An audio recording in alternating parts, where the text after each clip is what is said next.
In the Sufi tradition, just to clarify for myself, they took a very strict, what you would call vow of poverty, where they would, and part of their learning process was traveling, was the journey, which was the allegory for the spiritual journey. And then you would come to enlightenment through doing the journey and dealing with other people and teaching them.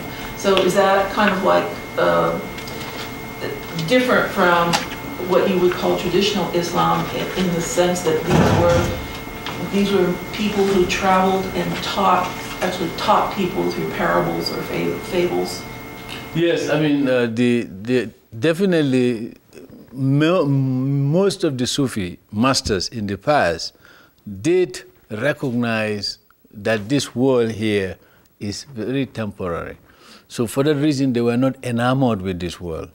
Now, there were some Sufis who felt that you should try your very best to take your portion of this world, because they remember the prayers of the Prophet, which says that, you know, Rabbana atina fi dunya hasanatan, that, you know, like you want God to give you success in this life, but you also pray for success in the next life, and you also ask God not to punish you in your grave when you are judged for what you have done on this earth.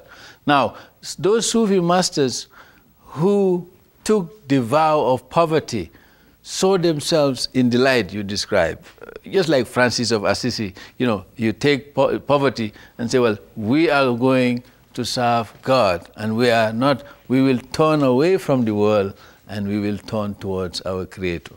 So you take that decision. And then they draw that analogy between the road to poverty, self-consciously now. This is not something you just say accept. You consciously decide that you are going to behave as if this world does not matter, and you are not going to engage in any kind of accumulation of wealth. Now, but there are Sufi masters who don't take that position. They feel that you can be as successful in this world without being completely absorbed. You have, well, you know, like the Christians have a saying, be in this world, but not be of this world. You see, that kind of concept. You have that understanding among some of the Sufis. So not all Sufis want to live the life of poverty. No, not all Sufis. You have Sufis who feel that you can be very successful, you can be middle class, upper class, and be successful materially, so long as you are not a prisoner of desire, prisoner of materialism. So, I mean, you have some Sufis who came along that line. But